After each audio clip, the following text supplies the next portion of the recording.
আসসালামু আলাইকুম। আমি ডক্টর মোহাম্মদ রাশিদুল হাসান, সহযোগী অধ্যাপক ও বিভাগীয় প্রধান হিসেবে ইউএস বাংলা মেডিকেল কলেজে আছি। একই সঙ্গে রামপুরা বনশ্রী এবং মেরুলবাড্ডা ল্যাবেডে চেম্বার করছি।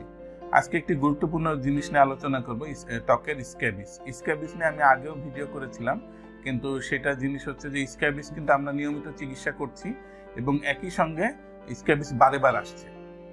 স্ক্যাবিসের জন্য সব থেকে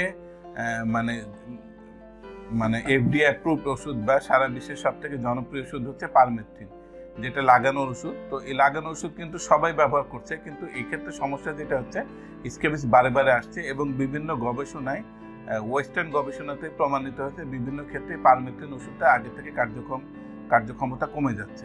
তো এই জন্য আমাদের চেষ্টা করতে হবে স্ক্যাবিস রোগটাকে যত আর্লি চিকিৎসা করা, এবং এটা যেহেতু মারাত্মক একটি ছোঁয়াচে রোগ, এটা যেন বারে বার আসাটা প্রিভেন্ট করা যায় এবং ফ্যামিলি বা যেখানে বসবাস করেন সেখানে অন্যদেরও যেন প্রিভেন্ট করা যায়।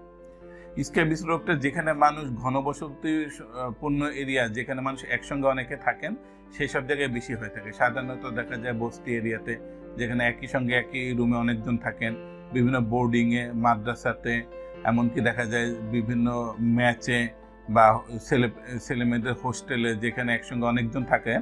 তো সেখান থেকে হয়ে যায় কি যে একজনের ছড়ালে অন্যজনের খুব তাড়াতাড়ি ছড়িয়ে পড়ে। এবং রোগটা এমন যে হলো সারা শরীরে প্রচণ্ডভাবে চুলকায়, তবে কিছু কিছু জায়গায় যেমন আঙ্গুলের ভাঁজে, তারপরে প্রাইভেট পার্টে এবং শরীরের বিভিন্ন জায়গায় চুলকায়। বাচ্চাদের ক্ষেত্রে মাথা, মুখ, হাতের তালু, পায়ের তালু সব জায়গাতেই চুলকাতে পারে। এক্ষেত্রে সমস্যা হলো রোগটা কিছু নেচার আছে বা ধরন আছে, যেমন চুলকানি সবসময় রাতের বেলা প্রচণ্ড পরিমাণে বেড়ে যায়। এমন চুলকানি হয় যে মানুষ রাতে ঘুমিয়ে থাকতে পারে না, চুলকানির জন্য ঘুম থেকে ভেঙে যায়। যারা ফ্যামিলি মেম্বার থাকে দেখা যায় অলমোস্ট সবারই রোগে আক্রান্ত হয়ে যায়।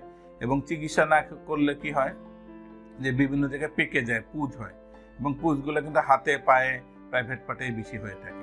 এবং আজকাল যেটা সাধারণত হচ্ছে যে ফার্মেসি থেকে বা না জেনে বিভিন্ন ওষুধ ব্যবহার করার ফলে এই স্ক্যাবিসের উপরে বিভিন্ন ধরনের স্টেরয়েড জাতীয় ক্রিম ব্যবহার করছেন, যার ফলে রোগটা সাময়িকভাবে চুলকানি কমছে, কিন্তু রোগটা বেড়ে যাচ্ছে, কারণ স্টেরয়েডে রোগ প্রতিরোধ ক্ষমতা কমে যায়, যার ফলে জীবাণুটা আরো মারাত্মক পরিমাণে বেড়ে যায়।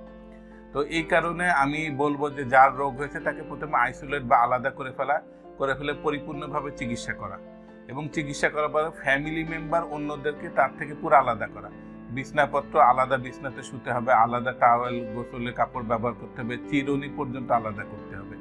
এবং যেই ব্যক্তি আক্রান্ত হয়েছেন তার হলো চিকিৎসা করতে হবে। সে যদি মাদ্রাসা, বোর্ডিং স্কুল, হোস্টেলে থাকেন, তাকে দরকার হলে আলাদা আইসোলেটেড জায়গায় নিয়ে বাসায় নিয়ে যেয়ে চিকিৎসা করতে হবে, নাহলে তার দ্বারা সমস্ত সব স্টুডেন্টের ছড়িয়ে পড়বে। এটা আমাদের ক্ষেত্রে যেটা বারে বার হচ্ছে যে চিকিৎসা করার পরও আবার ফিরে আসছে।